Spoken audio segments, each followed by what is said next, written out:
हे class 10 कैसे हैं आप सब। आई होप आप सब बहुत अच्छे हैं, मस्त हैं एंड सभी सेफ हैं बेटा जी। तो स्टार्ट करते हैं आज के सेशन को। एंड गाइस सेशन जो है वो काफी ज्यादा इंपॉर्टेंट है। आखिर इंपॉर्टेंट क्यों है?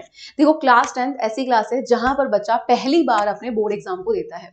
एंड जब आप पहली बार बोर्ड एग्जाम को देते हो तो आपको खुद भी नहीं पता होता कि आखिर आपको किस तरीके से पढ़ना है, ठीक है, क्या चीज पढ़नी है, किस तरीके से तैयारी करनी है ना, नहीं पता होता। अब बोलोगे कि मैम बोर्ड एग्जाम में तो अभी टाइम है। बेटा एग्री, अभी बोर्ड एग्जाम में बहुत टाइम है, लेकिन याद रखना कि बोर्ड एग्जाम की जो तैयारी होती है वो अभी से शुरू हो जानी चाहिए। क्योंकि आप क्या सोच रहे हो कि नवंबर दिसंबर में पढ़ोगे और फिर आप लेकर आ जाओगे ऐसे 99%, 98% ले आओगे? नहीं लेकर आ सकते, ठीक है।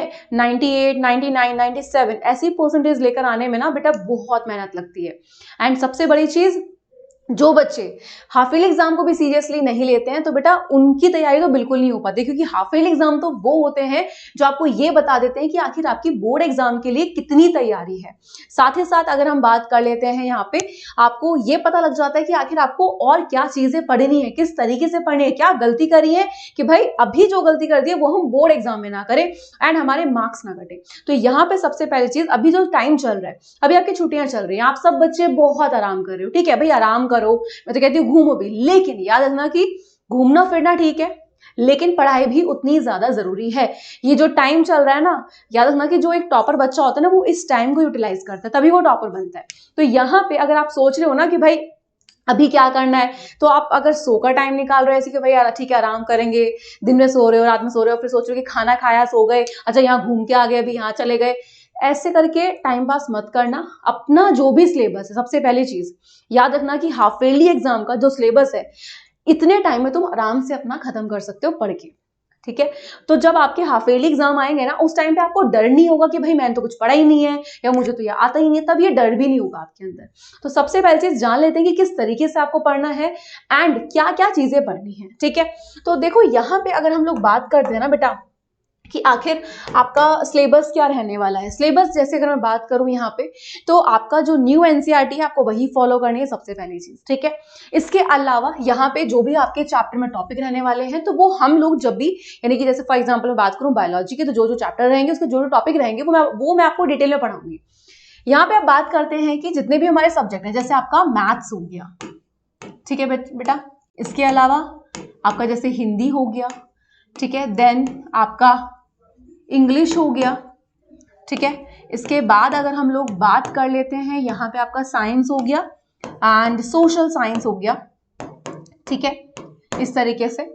तो ये जो सारे सब्जेक्ट हैं, अब आपको क्या लग रहा है कि भाई सबको पता है कि हाफ ईयरली एग्जाम में सारा सिलेबस तो नहीं आना है, कुछ ही चैप्टर आने, चाहे आप साइंस में ले लो, मैथ्स में ले लो, हिंदी में ले लो, किसी में भी ले लो, कुछ ही चैप्टर्स आएंगे।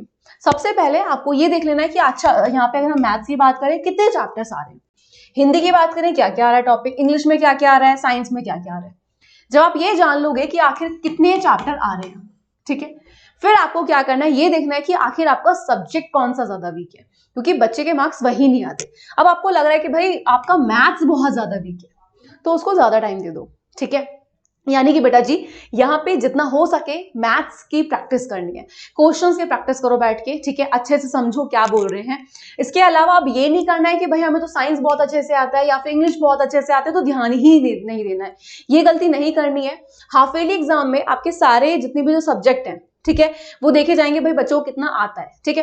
तो यहाँ पे सबसे पहली चीज हर एक सब्जेक्ट के आपको क्या देखना है, ये देखना है कि चैप्टर कौन कौन से, एंड आपको कहीं ना कहीं ये तो पता ही है ना कि भाई अच्छा फिजिक्स का ये चैप्टर तो आने ही आना है, बायो का ये चैप्टर तो आने ही आना है, मैथ्स का ये चैप्टर तो आने ही आना है, तो उन चैप्टर्स को पढ़ना स्टार्ट करो ताकि जब जुलाई आए तो आपकी आधी तैयारी तो वैसी हो।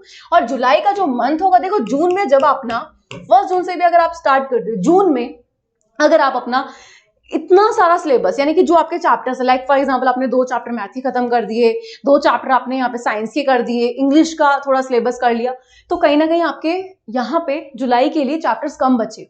और हम सबको पता है कि कहीं ना कहीं अगस्त में आते आते या सितंबर में, ठीक है, आपके हाफ ईयरली एग्जाम होते हैं, तो कहीं अगस्त, ठीक है, इस टाइम पे।